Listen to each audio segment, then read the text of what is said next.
Oi, pessoal! Hoje o programa 14 Minutos de Saúde vai entrevistar o Dr. Guilherme Marquezini. É um prazer ter você aqui, doutor. Muito bom estar aqui, muito obrigado pelo convite. Estou aqui tanto para divulgar o que a gente fala, mas também uma honra estar aqui como fã, na posição de fã. Muito legal. Ele é endocrinologista, PhD em diabetes tipo 2 pelo INCOR São Paulo. Professor e empreendedor, ensina a reverter a diabetes tipo 2. Dr. Guilherme, são muitos os casos de diabetes tipo 2. Explica pra gente o que é a doença diabetes, qual a diferença entre as diabetes, urinar muito é o sintoma comum entre elas, qual a relação das diabetes com a glicose, qual a função da insulina, como se explica a disfunção do diabetes tipo 1 e tipo 2. Vamos lá, vai dar mais de 14 minutos, eu acho. Não, tô brincando, é assim, diabetes, na verdade, é um grupo de doenças que tem como principal característica a glicose alta, a glicose mais alta no sangue. Quando você olha mais de perto, elas são às vezes muito diferentes, tipo, o diabetes tipo 1 não tem quase nada a ver com o tipo 2, só tem a glicose em comum, na verdade. Quando a gente fala de diabetes, assim, abertamente, a gente está se referindo ao diabetes tipo 2. E ele se tornou tão importante hoje em dia justamente porque, além de ser uma doença potencialmente grave, que leva a complicações seríssimas e até a morte da pessoa muito antes do tempo, com muito sofrimento envolvido realmente, a gente está vivendo a verdadeira epidemia, o que eu chamo, né? Porque a gente vem numa escalada nessa taxa de diabéticos na população, que a maioria de vocês, inclusive, percebe. A gente cada vez mais... Não só você vê diabéticos com muito mais frequência, mas com menos idade. O diabético antigo, houve um tempo que diabetes era uma doença de vó, uma doença de fim de vida, entendeu? E hoje em dia ela está acometendo o adulto de jovem e até crianças. Então essa é a grande relevância. A doença tem tomado conta da população. Por que uma pessoa se torna diabética? É uma doença genética? Pois essa é uma crença muito difundida, né, de que o diabetes tipo 2 tem um componente genético, o que é verdade. Eu prefiro dizer que é uma doença familiar, porque ela corre dentro das famílias. Então, se você pega famílias grandes, né, é comum que você escute que minha mãe tinha, ou então o lado da minha mãe tinha, de 6, 7 irmãos, a maioria tinha ou tem e tal. E existe esse componente. Eu chamo a atenção do seguinte, quando você fala de uma herança familiar, tem o cromossomo, tem a genética, mas tem hábitos. E a gente não consegue separar. Então, será que hábitos... Porque quem te ensinou a comer? Foram os seus pais, é a sua cultura familiar que passa isso adiante. Então, eu não sei qual é o peso da genética e qual é o peso do comportamento na história. Hoje eu tendo a dar mais valor para o comportamento. Pelos hábitos. Qual o tratamento para diabetes tipo 2? Qual a relação entre os medicamentos e a alimentação? Muito bem, essa pergunta é super importante e embasa uma boa parte do meu discurso. Eu costumo dizer que diabetes vai muito além da glicose, porque não faz sentido a gente pensar assim, bom, eu tenho uma doença aqui que tem glicose alta e eu tenho que dar um jeito de baixar essa glicose. Mas a doença vai muito além disso, então a forma como a gente vai conseguir chegar aqui na glicose baixa importa muito. Por quê? Porque o paciente, embora... O diabético tipo 2, ele vem de todas as formas e tamanhos. Como eu disse, tem pacientes mais idosos, tem pacientes jovens, tem pacientes bem gordinhos, tem pacientes magros. Você não consegue tirar uma regra, não tem uma cara única o paciente. Então a abordagem vai ser diferente também. Agora, você precisa enxergar isso porque se o paciente já estiver acima do peso, com insulina alta, com características que eu chamo de estoques cheios de energia, né, de comida em geral. Você basear o seu tratamento em insulina, que é um hormônio que facilita isso ainda mais, fica... Entendeu? Você entra num beco sem saída, você pode até piorar o paciente. Então, eu prefiro começar a abordagem do paciente entendendo que o paciente diabético faz até sentido, né? Para mim faz muito mais sentido. Ele é um intolerante à glicose. Ele não tolera tão bem. Da mesma forma que tem intolerância à lactose, intolerância a glúten e alergias alimentares, onde o tratamento é você se abster daquilo. Para o bem ou para o mal, você pode não gostar daquilo. Eu gostaria de tomar leite, eu gostaria de comer pão. Se você for celíaco, você não pode. Não pelo menos o pão de trigo, né? O pão de pão francês. E a mesma coisa o diabético, ele pode ter o desejo de comer as coisas normalmente, que ele está acostumado, mas ele não tolera, o metabolismo dele vai processar tudo aquilo de uma forma pior, diferente do normal, e que é o que vai levar à doença. A pessoa que é diabético tipo 2 pode fazer jejum intermitente? Aí que tá. Tem muitos tipos de diabéticos tipo 2, mas a grande maioria, quem está acima do peso, quem está usando muitas medicações, costuma casar muito bem. Eu costumo explicar para os pacientes que, imagina que já aconteceu com muitos de vocês, né? A gente vai numa festa, vai em algum lugar e sabe, tem aquela história de alguma comida não te caiu bem, estava estragada, não caiu bem. Então você tem uma intoxicação alimentar aguda. Você estava bem ontem, hoje você acorda com náusea, vômito, diarreia, sabe? Você passa mal por um tempo. Essa é a intoxicação aguda. O diabetes, no fundo, é uma intoxicação alimentar por excesso crônica ao longo da vida, ao longo de décadas, entendeu? Então, por isso que, se o mecanismo for esse, porque pode haver diferença, pode haver variações, mas se o mecanismo for esse, você concorda que o jejum é quase que o tratamento, né? Exatamente. O que é síndrome metabólica? Qual a relação com as diabetes e qual a relação com a glicose? Tem bastante a ver com o diabetes tipo 2. Por quê? Porque outra coisa que eu costumo brincar também bastante é que o diabético tipo 2 é um grande azarado. Dá a impressão que ele nasceu para dar errado, porque ele não tem diabetes, tipo glicose alta. Ele costuma ser hipertenso, ele costuma estar com peso ruim, ele costuma estar colocando o excesso de peso no lugar errado, que é na barriga. Ele costuma ter fígado gorduroso, ele tem triglicérides, ele tem HDL baixo, que é o colesterol bom, protetor. Enfim, ele tem literalmente uma lista de mais de 50 coisas, na mesma pessoa. Então, como é que a gente pode falar que é só glicose, se quase todos têm os companheiros em volta aqui, entendeu?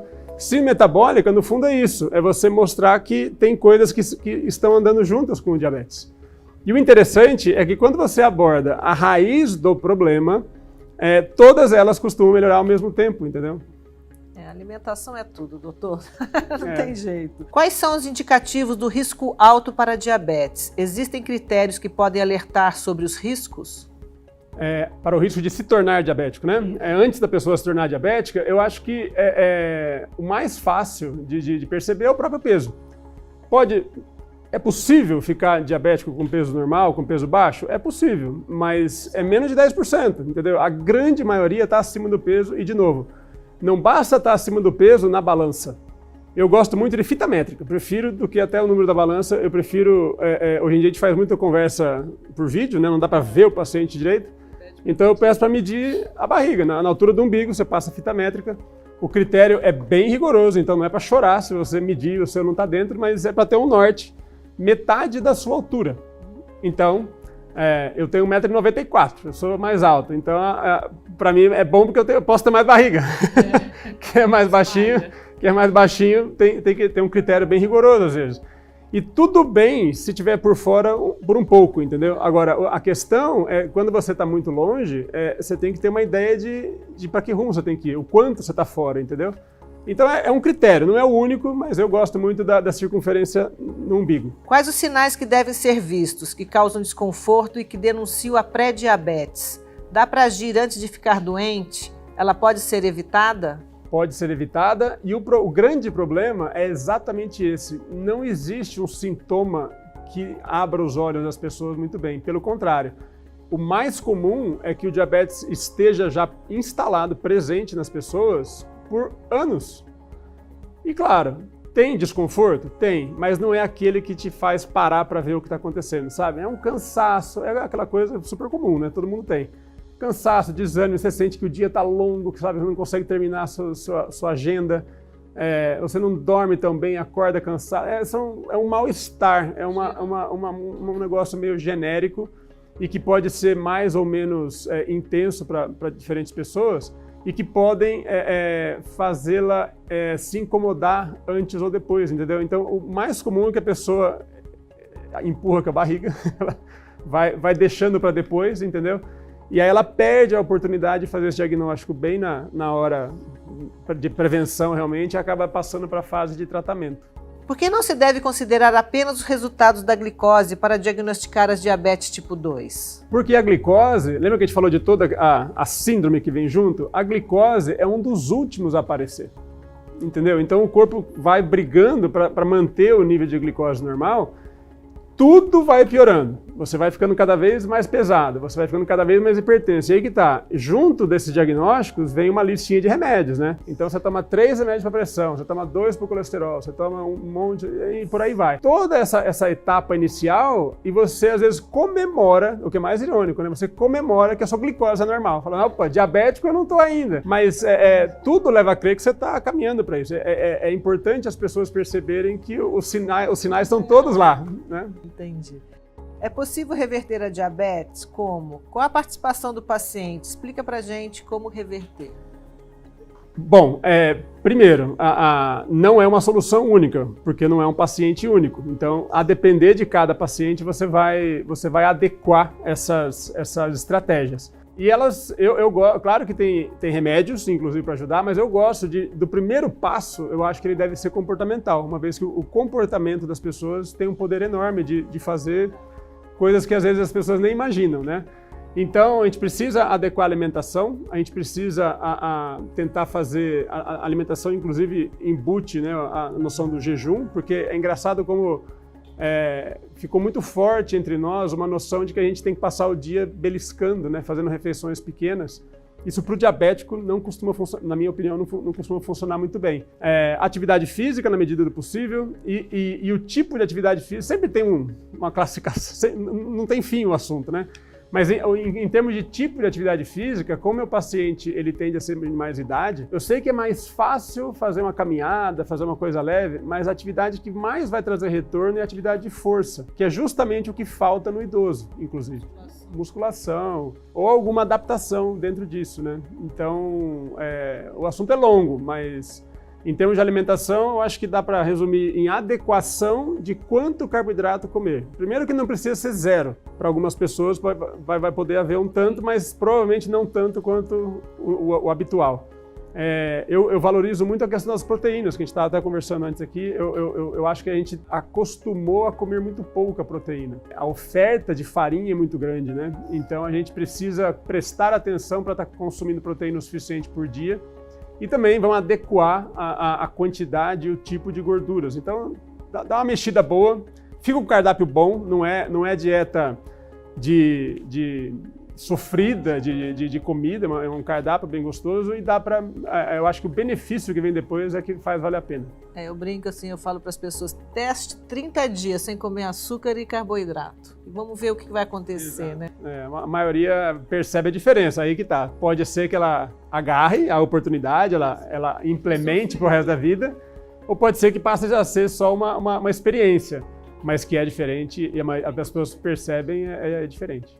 Quais as complicações e pior cenário da diabetes? Qual o bom prognóstico e o tratamento ideal para essa doença? O cenário sem tratamento, sem um resultado bom em termos de exames, de toda síndrome, você olha para tudo e tudo teria que estar encaixando e melhorando. Quando isso não está acontecendo, o cenário é muito ruim. Tanto em termos de resultado final, porque as complicações são horrorosas. Diabetes, até bem pouco tempo atrás, era a maior causa de cegueira não traumática, né? não acidental no mundo inteiro.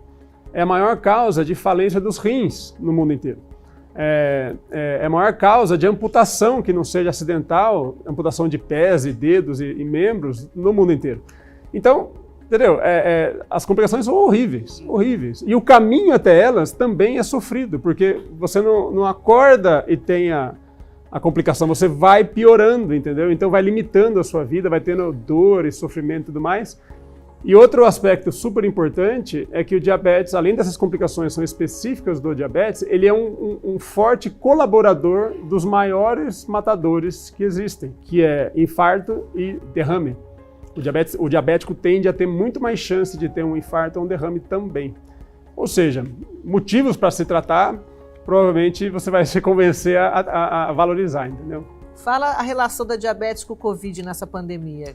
Pois é, essa eu acho que é uma coisa que tornou o diabetes ainda mais relevante, porque desde o começo da história do Covid no ano passado, a gente já recebia aquelas notícias da Europa e tal, que o paciente que estava se mostrando mais chance de complicar para o Covid, estava morrendo mais e tendo casos mais graves, era o obeso, o diabético e o hipertenso. Lembra da síndrome que a gente falou, da síndrome metabólica? É exatamente esses três e outros, né? Mas esses três tipos de pacientes, além da idade mais avançada, são aqueles pacientes que têm muito mais chance de ter o Covid grave, que necessita internar e necessita de tratamento intensivo e tem mais chance de falecer realmente. Então, parece que o Covid achou essa brecha, né, para pegar esse tipo de paciente que é mais frágil do que ele aparenta.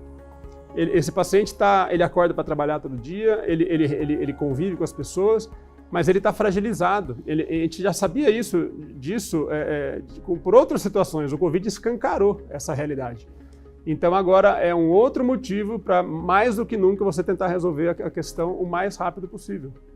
Será que as pessoas não têm consciência do próprio corpo? Será que adoecem tanto porque falta conhecimento sobre como o corpo reage a determinados alimentos? Os hábitos alimentares e estilo de vida influenciam, né, doutor?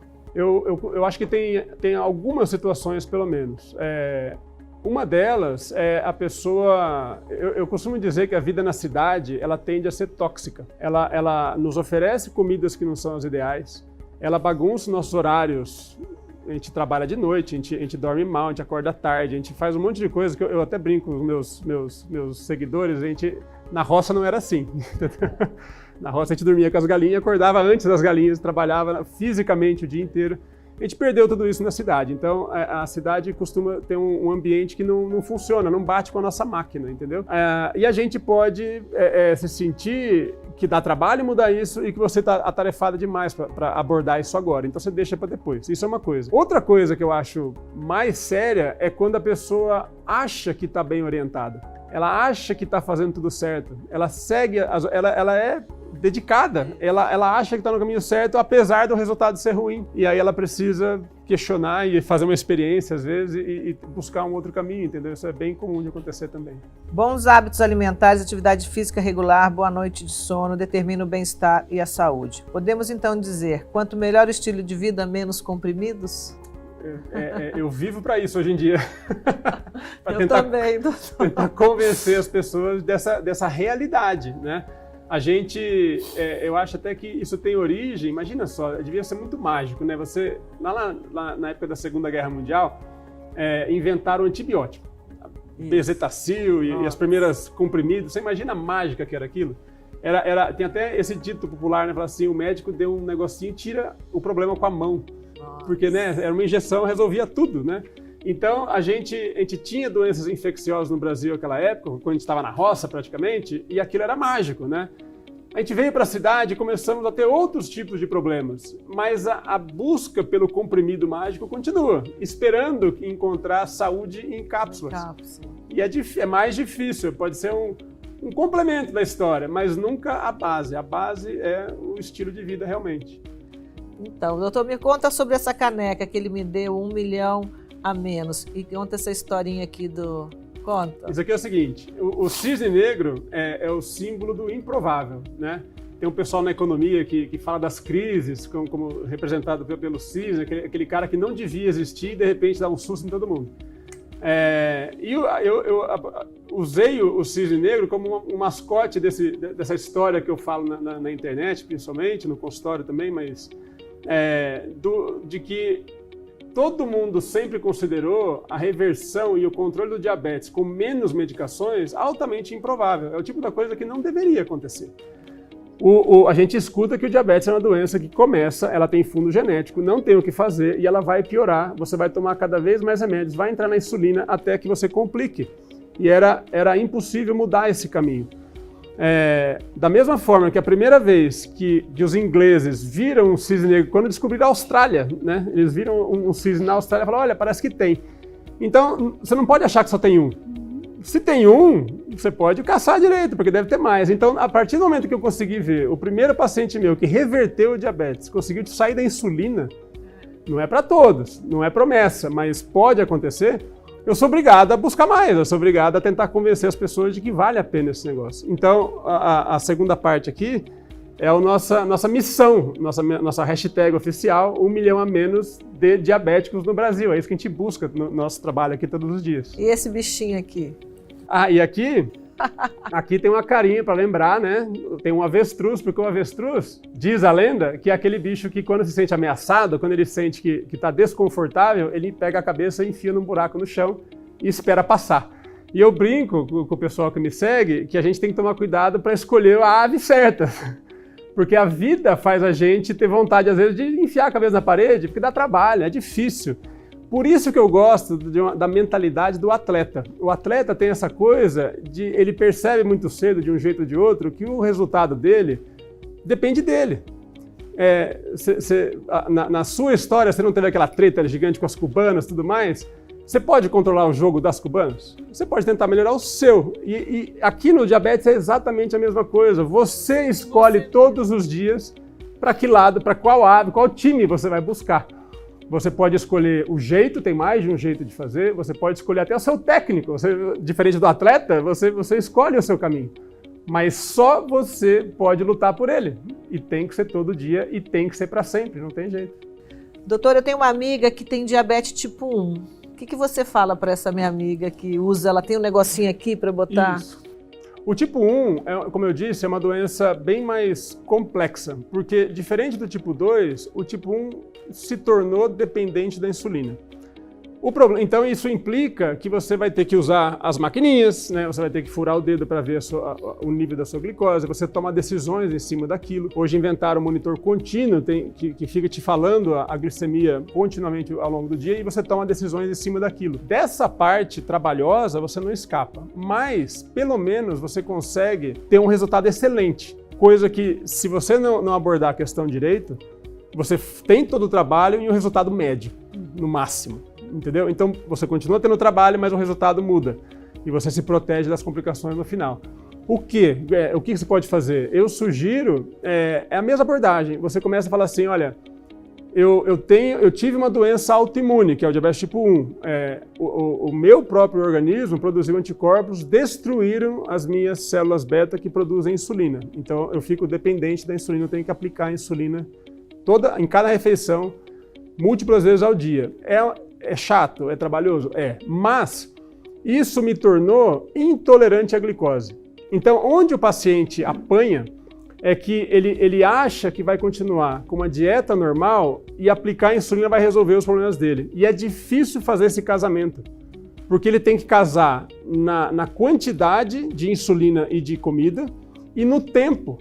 É quase impossível, é uma missão inglória realmente. Mas quando você vai lá e retira bastante o carboidrato, tem um negócio que um diabético tipo 1 médico americano chamou de lei dos números menores. Você continua com o erro.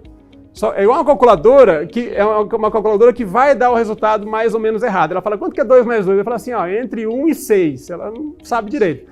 Então, se você coloca muito carboidrato nessa conta para saber a dose de insulina, ele erra grande. Mas se coloca pouco, ele erra pequeno. E se você fizer a conta e errar por 20, 30 pontinhos o resultado final, não faz diferença mais. Você começa a ter uma hemoglobina glicada de 6, entendeu? Que é um negócio de sonho, é uma meta de sonho para a maioria dos diabéticos. Então é a alimentação, cuidado da alimentação. Mas dizem que as doenças autoimunes com altas doses de vitamina D resolve muito. Você acha que no caso da diabetes também poderia ajudar? O problema é o seguinte, a lesão autoimune primeiro destrói o seu pâncreas. Então você tratar o autoimune depois não recupera a sua célula beta, entendeu? Então no diabetes tipo 1, eu não conheço nenhum dado que fale a favor da vitamina D, a não ser que você consiga ser muito precoce, antes da destruição da ilhota pancreática. Mas é difícil flagrar. O pâncreas não recupera? Em geral, não. Não? Sempre tem os casos estranhos, mas na regra, no geral, não. Infelizmente. Que bom, doutora, adorei. Muito bom, gente. Obrigada. Adorei.